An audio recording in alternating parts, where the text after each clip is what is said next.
Hello નમસ્કાર વિદ્યાર્થી મિત્રો, દરેકનું હાર્દિક સ્વાગત છે મિત્રો. ધોરણ 9 વિષય ગુજરાતી પાઠ નંબર 5 જે કાવ્ય છે ગુર્જરીના ગૃહકુંજ છે મિત્રો. સાહેબ તેનું સંપૂર્ણ સોલ્યુશન કરીશું, જે તમારી ગુજરાતી નોટબુકની અંદર લખી લેવાનું રહેશે અને અન્ય વિષયના પણ સાથે સોલ્યુશન સાથે મળી જશે. તો મિત્રો ફટાફટ ચેનલને સબસ્ક્રાઇબ કરી લો અને ચાલો શરૂ કરીએ. જોઈએ પ્રશ્ન 1. પ્રશ્નની નીચે આપેલા વિકલ્પોમાંથી સાચો વિકલ્પ પસંદ કરીને આપણે લખવાનો રહેશે. પહેલો વિકલ્પ છે ગુર્જરીના ગૃહકુંજ છે કાવ્યમાં કવિને કેવો અનુભવ નથી થયો? તો ભર ઉનાળે તાપ્યા અહીં સગડીએ. ત્યારબાદ વિકલ્પ નંબર 2, આંખ અમારી ખુલી અહીં પહેલી કહીને કવિ શું કહેવા માંગે છે? તો ઓપ્શન ડી સાચો બનશે, જે અંદર મિત્રો છે અહીં જ જન્મ થયો હતો. ત્યારબાદ આગળ છે વિકલ્પ નંબર 3, જીવનની સફળતા નિષ્ફળતાનો ઉલ્લેખ ક્યાં જોવા મળે છે? તો જીવન જંગે જગત ભમ્યા. પ્રશ્ન 4, જીવનરૂપી યુદ્ધમાં કવિ ક્યાં ભમ્યા હતા? તો ઓપ્શન મિત્રો ડી બનશે, જગતમાં. મિત્રો વિડીયો સારો લાગે છે તો લાઈક કોમેન્ટ શેર કરી અને તમારા મિત્રોને પણ શેર કરી દેશો અને ચેનલને ખાસ સબસ્ક્રાઇબ કરી લેશો.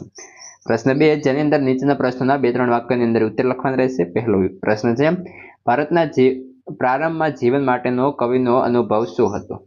તો કવિનો પ્રારંભના જીવન માટેનો પહેલો અનુભવ એ હતો કે પોતાના વતન ગુજરાતની વંદરાઈઓમાં એમનો જન્મ થયો. અહીં જ પાપા પગલી માંડી અર્થાત બાળપણ વીત્યું. એમના યૌવનની વાદળી પણ અહીં જ વરસી, એટલે કે એમનું યૌવન પણ અહીં જ પાંગર્યું. પ્રશ્ન 2, ગુર્જરીના ગૃહકુંજે કાવ્યના આધારે કવિનો વતન પ્રેમ વર્ણવો. ઉત્તર, ગુર્જરીના ગૃહકુંજે ગીતમાં કવિનો ઉત્કટ વતન પ્રેમ વ્યક્ત થયો છે. આ જ વતન ગુજરાતની ભૂમિમાં કવિનો જન્મ થયો છે.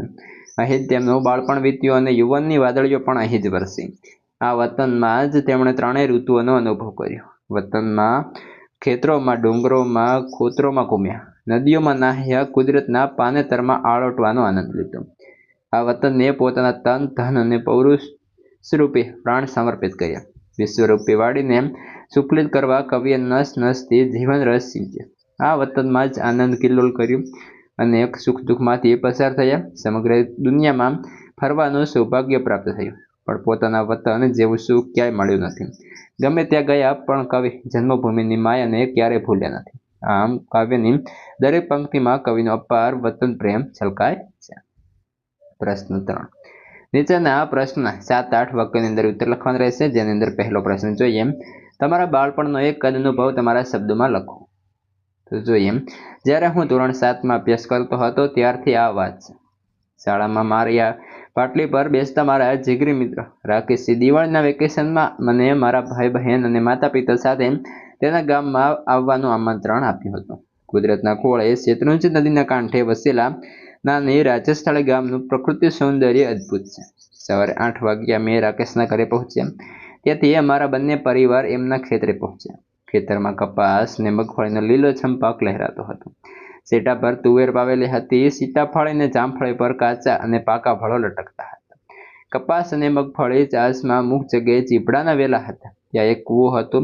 રાકેશના દાદાજીના કહેવા મુજબ તેમાં ક્યારેય પાણી ખૂટતું ન હતું. તેમણે ખેતરમાં પાકને પાણી પાવા માટે ટપક સિંચાઈ પદ્ધતિ અપનાવી હતી. કૂવામાંથી નીકળતું પાણી એક મોટા હોજમાં ભેગું થતું અને ત્યાંની પાઇપ દ્વારા ખેતરમાં પહોંચતું હતું. પાણી હુંફાળું હોવાથી અમે તેમાં નાહવાનો ભરપૂર આનંદ માણ્યો. નાહ્યા બાદ અમે કકડીને ભૂખ લાગી. રાકેશના પિતાજીએ સૌ માટે મગફળી શેકતા હતા. આ ગરમા ગરમ ઓળા ખાવાની ખૂબ મજા પડી. ત્યારબાદ મધુરા સીતાફળ અને જામફળનો આસ્વાદ માણ્યો.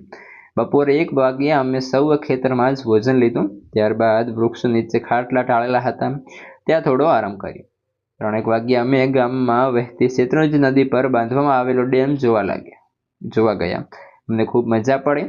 શહેરના કોન્ક્રીટના જંગલો છોડીને કુદરતના ખોળે વિહરવાનો આનંદ અનેરો હોય છે, એનો અમને અનુભવ થયો.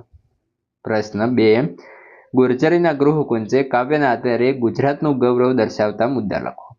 ઉત્તર, કાવ્યની પ્રથમ પંક્તિ ગુર્જરીના ગૃહકુંજે અમારું જીવન ગુંજે ગુંજે તે ગુજરાતના ગૌરવની ગાથા શરૂ થાય છે. કવિની જન્મભૂમિ ગુજરાત છે. ગુજરાતનું સૃષ્ટિ સૌંદર્ય ખરેખર મન ભાવન છે. શિયાળામાં સળગતા તાપણા ઠંડીમાં ઉષ્મા આપે છે. વસંત ઋતુમાં કોકિલાના ટહુકાથી સૃષ્ટિ ગાજી ઉઠે છે. અષાઢ મહિનામાં વાદળોની ગાજવીજ સંભળાય છે.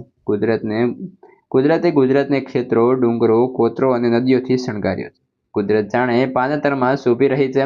ગુજરાત અર્થાત વતનની માયાનું મમતાળુ સ્પર્શ જ માનવીને જીવન જીવવાનો સહિયારો આપે છે. આ છે ગૌરવવંતી ગુજરાત. પ્રશ્ન 4. નીચેની કાવ્ય પંક્તિઓ સમજાવો. આંખ અમારી ખોલી અહીં પહેલી, પગલી ભરી અહીં પહેલી, અહીં અમારી યુવાન કેરી વાદળીઓ વરસેલી. તો જોઈએ તો કે કવિનો જન્મ એમની જન્મભૂમિ ગુજરાતમાં થયો. તેમણે જન્મ બાદ સૌપ્રથમ આંખો ખોલીને ચારે બાજુ જોયું. એ ભૂમિ ગૌરવવંતી ગુજરાતની છે. અહીં જેમણે પહેલી પગલી ભરી, અહીં જ એમનું શૈશવ વીત્યું, એટલે કે બાળપણ વીત્યું. કવિ રૂપક અલંકાર દ્વારા યુવાનને વાદળી કહે છે.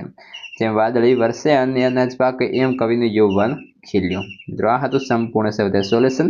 હવે આગળના પાઠનું અને અન્ય વિષયનું સ્વાધ્યાય સોલ્યુશન પણ આપણે ચેનલ પર મળી જશે. તો ફટાફટ ડિસ્ક્રિપ્શન ચેક કરો અથવા તો આપણે ચેનલના પ્લેલિસ્ટમાંથી પણ મળી જશે.